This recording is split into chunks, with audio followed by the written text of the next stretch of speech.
2018 പ്രളയത്തിൽ KPCC കേരളത്തിലെ കോൺഗ്രസിന്റെ നേതൃത്വം പ്രഖ്യാപിച്ചു 1000 വീട് നിർമ്മിച്ചു നൽകും. എവിടെ KPCC പ്രഖ്യാപിച്ച് നൽകിയിട്ടുള്ള 1000 വീട്? ഇത് നമുക്ക് മനസ്സിലാവണ്ടേ? ജനങ്ങൾക്കറിയണ്ടേ? അവരത് വിശദീകരിക്കണ്ടേ? പ്രതിപക്ഷ നേതാവിന്റെ വക പുനർജനി പദ്ധതിയുടെ ഭാഗമായി 217 വീട് ഇവിടെ പ്രഖ്യാപിച്ചില്ലേ? എവിടെ ഇത്? ഇത് ദുരന്തം അനുഭവിച്ച ജനങ്ങളുടെ മുമ്പിൽ നൽകിയിട്ടുള്ള വാഗ്ദാനമാണ്.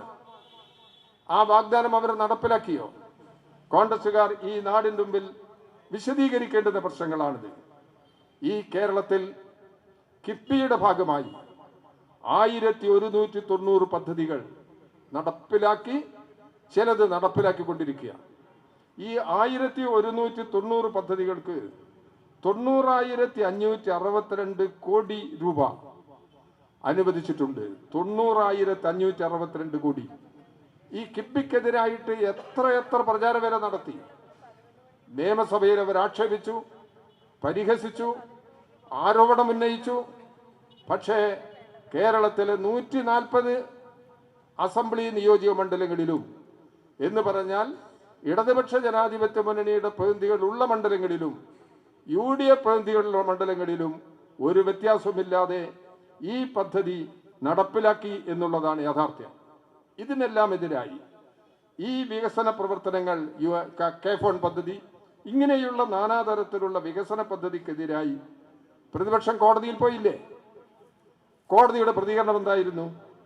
കോടതിയിൽ നിന്ന് പ്രതിപക്ഷത്തിന് തിരിച്ചടിയേറ്റു.